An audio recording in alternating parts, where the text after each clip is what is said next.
히브리서 저자는 계속해서 그리스도를 배반하고 다시 유대교로 돌아가려고 하는 사람들에게 경고의 메시지를 보내고 있습니다. 이스라엘 백성들이 광야에서 40년이라는 시간 동안 하나님의 놀라운 일들을 경험했음에도 불구하고 하나님을 향한 불신앙으로 말미암아 하나님의 진노를 받았다라는 것을 보여주고 있습니다. 하나님께서 이스라엘 백성들의 기도를 들으시고 그리고 또 그들을 애굽에서 구원해 주셨을 때에 그들은 정말 하나님을 찬양했습니다. 홍해를 건너게 되었을 때에, 그리고 하나님께서 마라의 쓴물을 단물로 바꾸셨을 때, 그리고 또 만나와 메추라기를 주셨을 때에 이스라엘 백성들은 하나님께 감사하며 주님을 신뢰한다고 고백했습니다.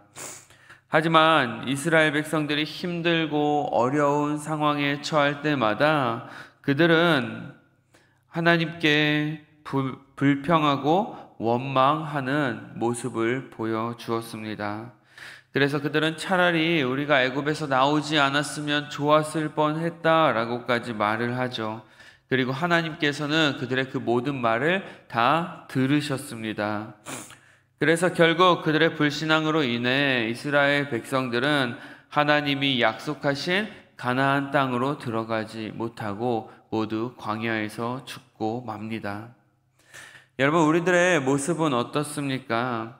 우리가 예수님을 믿고 또 신앙생활 한다고 말하면서 우리에게 조금만 힘들고 어려운 일들이 찾아오면 하나님을 더욱 신뢰하기보다는 왜 나에게 이런 고통이 찾아왔는지 원망하고 불평할 때가 많이 있지 않습니까?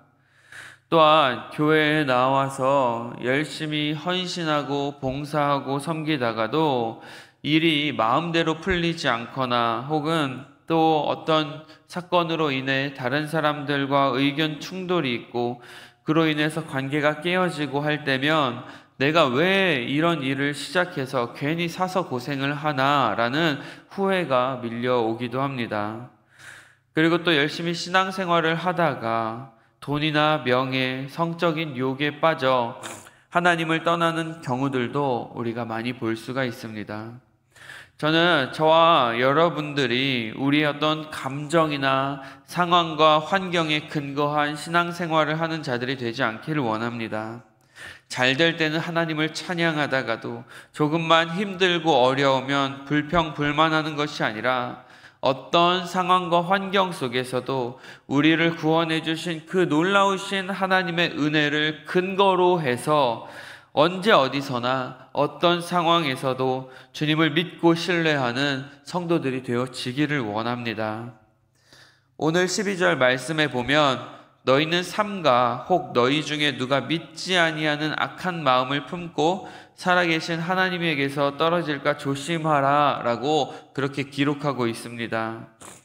하나님을 믿지 아니하는 이 마음을 성경은 악하다라고 표현을 하고 있습니다. 그것이 바로 악한 것이죠. 하나님의 살아계심을 믿지 못하는 사람들은 자연스럽게 죄의 유혹에 빠질 수밖에 없습니다. 하지만 하나님께서 정말로 살아계신 하나님이시라는 사실을 믿는다면, 그리고 그 하나님이 지금도 나와 함께 하시고 언제나 나를 지켜보고 계신다라는 사실을 우리가 믿는다면 우리는 하나님의 뜻대로 행하며 살아갈 수밖에 없을 것입니다. 여러분 한번 생각해 보시길 바랍니다. 여러분 옆에 지금 목사님이 서 있고 언제 어디나 무엇을 하든지 그 목사님이 계속해서 여러분들을 따라다닌다고 한번 생각을 해 보십시오. 여러분 어떻겠습니까? 당장은 우리가 불편하겠지만 우리가 그 앞에서 결코 죄 짓는 행위를 할 수가 없을 것입니다. 만약에 목사님이 옆에 있음에도 불구하고 죄를 짓는다면 그것은 그 사람을 무시하는 행위가 되겠죠. 불신앙이 이와 같은 것입니다. 하나님은 지금도 저와 여러분들과 항상 함께하고 계십니다. 어딜 가든지 우리를 지켜보고 계시고 우리가 무엇을 하든지 어떤 생각을 하든지 하나님께서는 그것을 다 알고 계십니다. 그럼에도 불구하고 우리가 그 앞에서 죄를 짓는다라는 것은 우리가 그만큼 하나님을 온전히 믿지 못한다라는 모습이 되어지겠죠.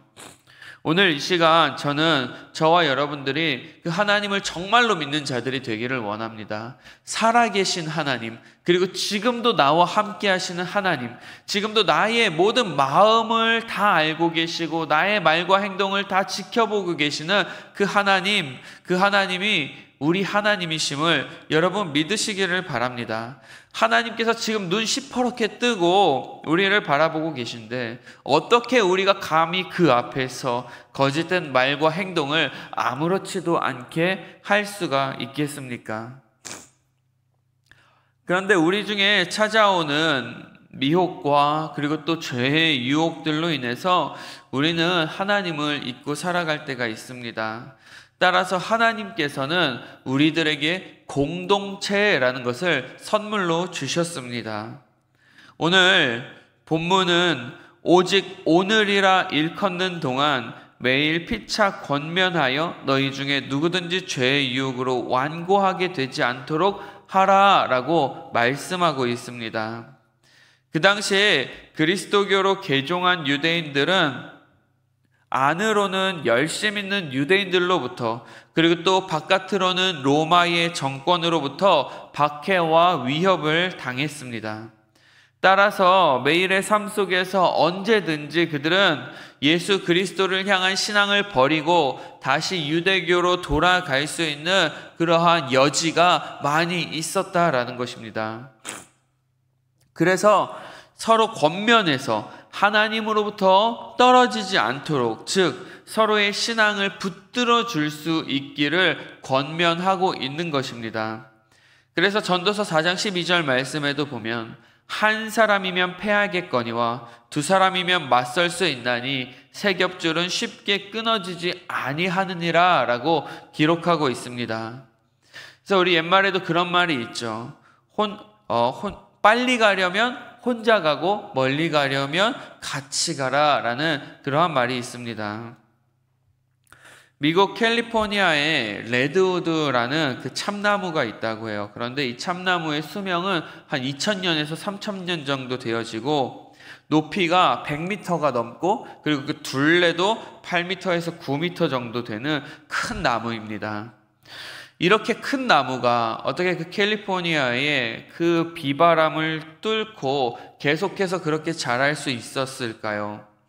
이렇게 덩치가 큰 나무, 그것이 그 상황과 환경 속에서도 견디고 살아갈 수 있었던 이유는 바로 그 나무의 뿌리가 땅속 깊은 곳에서 서로 얽혀 있어서 연결되어 있어서 그렇다라고 이야기를 합니다.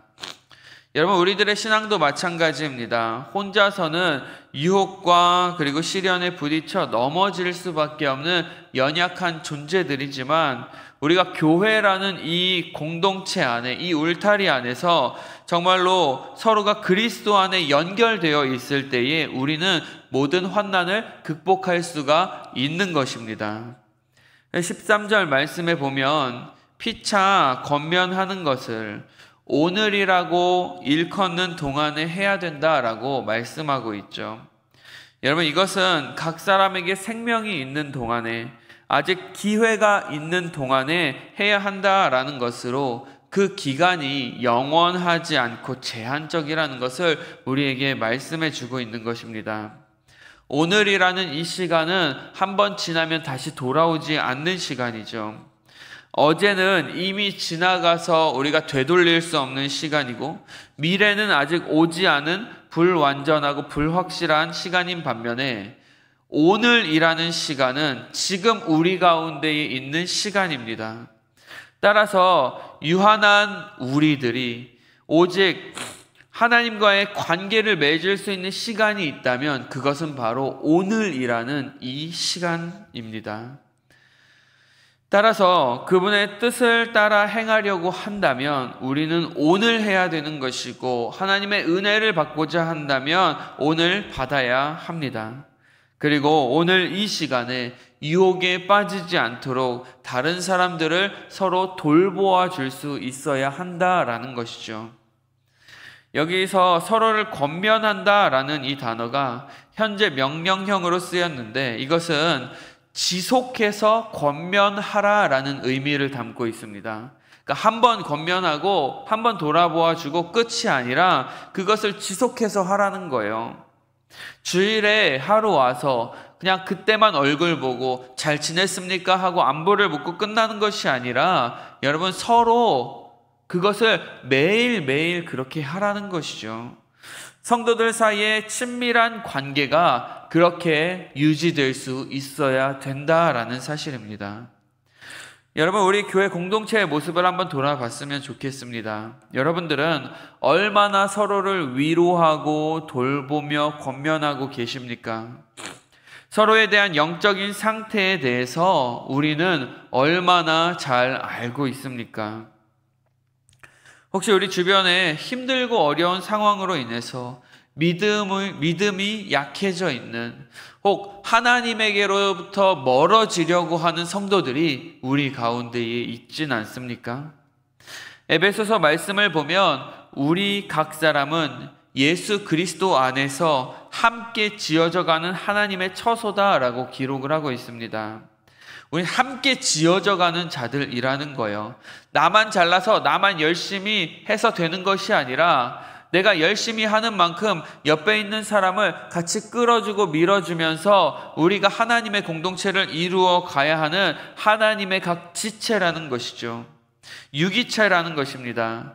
유기체가 무엇입니까? 바로 아픔을 함께 나눌 수 있는 자들이라는 것이죠. 그렇다면 우리가 그런 공동체로서 서로 권면해야 할 것이 무엇입니까? 그것은 바로 예수 그리스도를 향한 믿음을 잃어버리지 않는 것입니다. 우리가 처음 받았던 그 구원의 감격, 그 구원의 은혜를 잊지 않도록 서로 권면해야 하는 것이죠. 하나님을 향한 그 첫사랑을 우리가 끝까지 지키는 것입니다.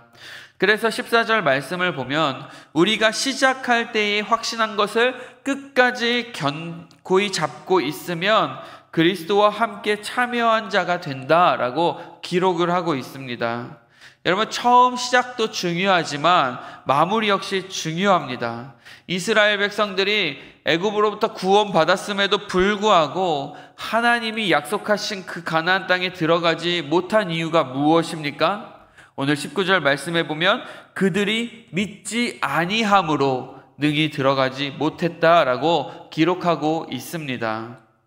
여러분, 초대교회 중에 에베소 교회가 책망받은 이유가 무엇입니까? 그들이 첫사랑을 잃어버렸기 때문입니다. 여러분, 하나님으로 받은 그 구원의 은혜, 그 감격, 그 첫사랑을 회복할 수 있는 저와 여러분 되기를 원합니다. 그것을 잃어버리지 않기를 원합니다. 그것을 끝까지 붙들며 견디며 나아갈 수 있기를 원합니다. 우리의 구원은 우리 행함으로 이루어지는 것이 아니죠. 오직 하나님을 향한 믿음으로만 우리는 구원을 받을 수가 있습니다. 하나님께서 우리에게 부어주신, 베풀어주신 그 구원의 은혜, 그 믿음을 끝까지 붙들길 원합니다. 그러기 위해서 히브리서 기자가 우리에게 해주는 말이 무엇입니까? 3장 전반절 말씀에 보면 바로 예수를 깊이 생각하라 라는 것입니다. 매일매일 예수를 바라보라는 것이죠. 주님께 우리의 초점을 맞추라는 것입니다. 우리의 시선을 하나님께 두라는 것입니다. 우리에게 주어진 오늘이라는 그 시간 속에 예수 그리스도의 십자가를 생각할 때면 기쁨과 감격이 우리 가운데 넘쳐나기를 원합니다.